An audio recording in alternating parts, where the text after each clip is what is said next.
The Prabhupada Connection. Memories. 47. Pioneering the Way Srila Prabhupada Impacts Mexico. Part 1. The beginning of the Hare Krishna movement in Latin America. Srila Prabhupada, His Divine Grace A.C. Bhaktivedanta Swami Maharaja, founder of the International for Krishna Consciousness by Rama Govinda Das R.G. Bhakti Prapana Parvata Maharaja. Forward. His Divine Grace Vishnupada Sri Srila C. Bhaktivedanta Swami Maharaja Prabhupada wrote the following in a letter to the wife of the former temple president of Mexico City Temple of ISKCON, after his first visit. Especially I was happy to see your nice temple in Mexico City, and I am always thinking of that place and all the nice devotees there. Letter to Chandravali Devi Dasi 13.12.72. Although this is not well known, His Divine Grace was very pleased with the Mexico City Temple because of the way it was established, the people's natural tendency and receptivity in recognizing saintly persons, and the local public's general piety. In another letter to the former temple president, he expressed this as follows. I saw for myself how nice you have created the Mexico City Temple of ISKCON, and I was very much inclined to those devotees. Only I had some difficulty with language, difficulty to preach, but still I could see how pious they were and eager to listen anyway.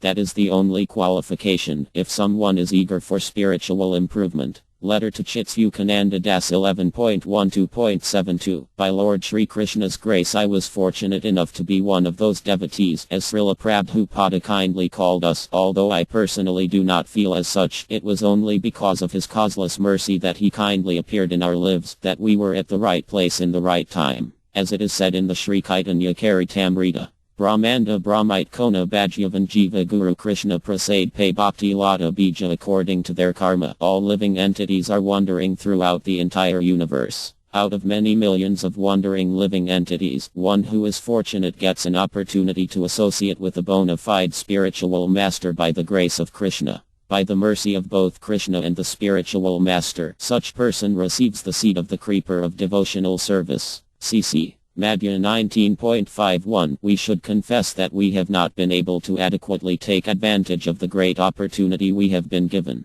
But we hope that someday we will be able to adequately serve His Divine Grace Srila Prabhupada. For now we can only relate the events we witnessed 25 years ago. We were fortunate enough to be present during both of Srila Prabhupada's visits to the Mexico City ISKCON Temple and other events that directly involved Srila Prabhupada in establishing Krishna consciousness in Mexico. The following is a humble offering dedicated to His Divine Grace on the centennial celebration of his appearance, and also to celebrate the 25th anniversary of his first visit to the ISKCON Temple in Mexico City on the 2nd of June, 1972. This is the year in which I had the great fortune to meet His Divine Grace for the first time. Introduction. Because of Srila Prabhupada's visit, the year 1972 was of special importance for the development of the Krishna consciousness movement in Mexico City and for the rest of Latin America in general. The second great incident that year was in August. He approved the installation of the first deities of Lord Krishna in Latin America.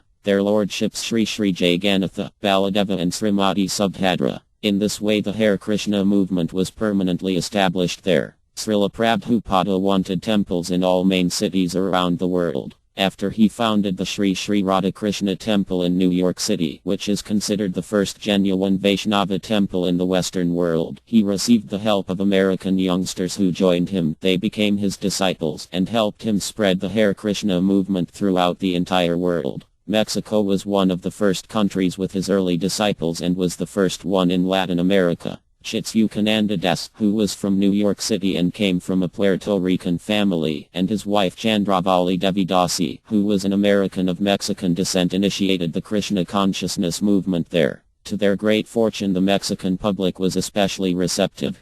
People from all sectors of society spontaneously offered the devotees their help, and the National University became the most important place to win adepts. Some of them moved into the temple ashram, becoming full-time devotees. The Sankirtan group would go out every day to chant the Hare Krishna Maha Mantra throughout the city, and this was a big success. Large crowds thronged the devotees, and soon everyone was chanting and dancing without reservations, buying books and incense without prejudice, and happily accepting the prasadam the devotees offered them. So this chanting in the streets and at the National University became a very good way to attract people to the temple Radikas, the Sunday feasts, and to the daily Bhagavad Gita classes. The Sunday festivals were especially noteworthy because literally hundreds of people would show up at the temple to chant and dance to the Hare Krishna Maha Mantra, ask questions, and finally, honor Prasadam. All of this caused a great impact. Whole families began to practice Krishna consciousness in their homes. Srila Prabhupada took special notice of the Mexican public's receptiveness. I only had some difficulty with the language to preach, but still I could see how pious they were and eager to listen.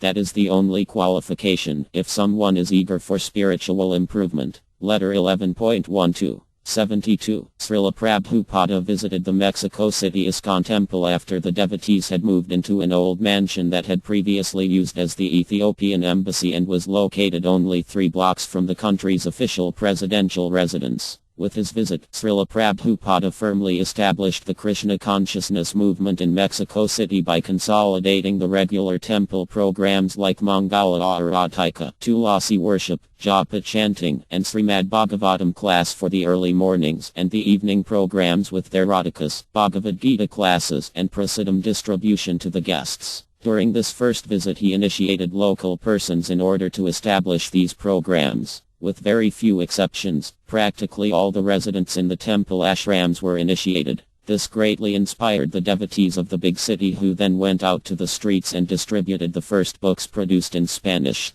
Krishna Consciousness, the topmost yoga system, which was distributed by Srila Prabhupada himself at the famous Hotel Casino de la Selva in Cuernavaca. It was also put out for public distribution at some of Srila Prabhupada's other preaching events. After this first book, another classic was published, Easy Journey to Other Planets. All of this was done under the enthusiastic guidance of Hayadas, who together with his wife, Narmada Devi Dasi, had come from Argentina to help establish Krishna consciousness in Mexico City. Srila Prabhupada's first visit to Mexico in 1972 definitively established the Krishna consciousness movement in this country, mainly by initiating the first Vaishnava devotees of Mexican origin into the chanting of the holy names, by establishing the spiritual programs in the temple, and finally by authorizing the installation of deities for regular worship.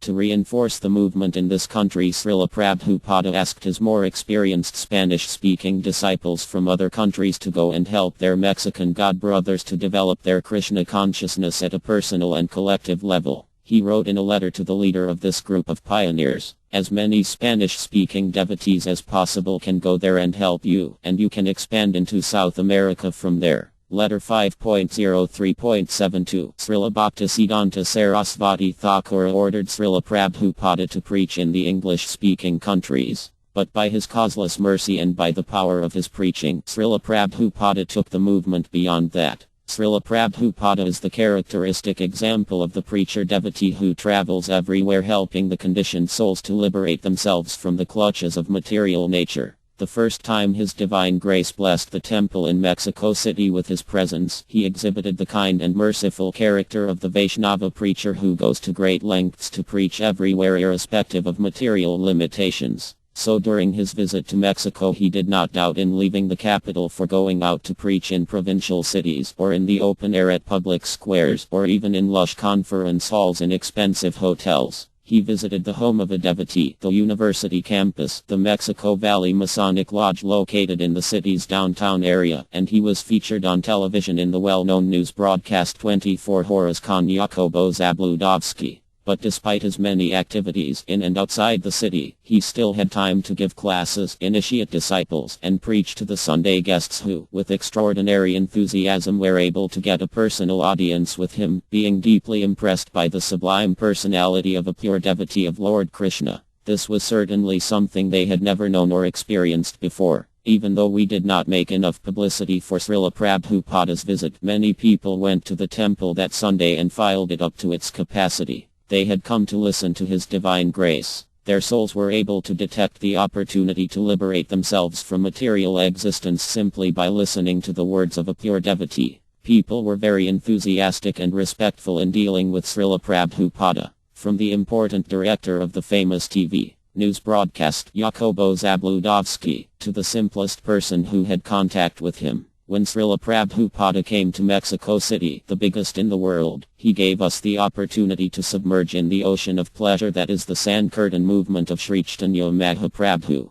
Those of us who were among the first devotees in Mexico were blessed with the opportunity to personally deal with his divine grace. There were only a handful of us in the temple. With great generosity he spoke to us and freely gave us his company, allowing us to travel with him, walk with him, and to offer him small services such as helping him with his footwear or accompanying him to the house of a female devotee. Although he has ended his manifest pastimes, those activities come to our minds and remain forever in our hearts, giving us the inspiration to act as witnesses to the great soul who walked among us. Vishnupadasi. Bhaktivedanta Swami Maharaja Srila Prabhupada. Of course we cannot entirely describe that transcendental personality, for that is certainly beyond our capacity, nor do we possess the literary talent necessary to deal with the subject as it deserves. Still, we prefer not to leave to oblivion these activities of His divine grace. Regarding the present book and its future readers, we allow ourselves to quote the following verse from the beautiful Srimad Bhagavatam.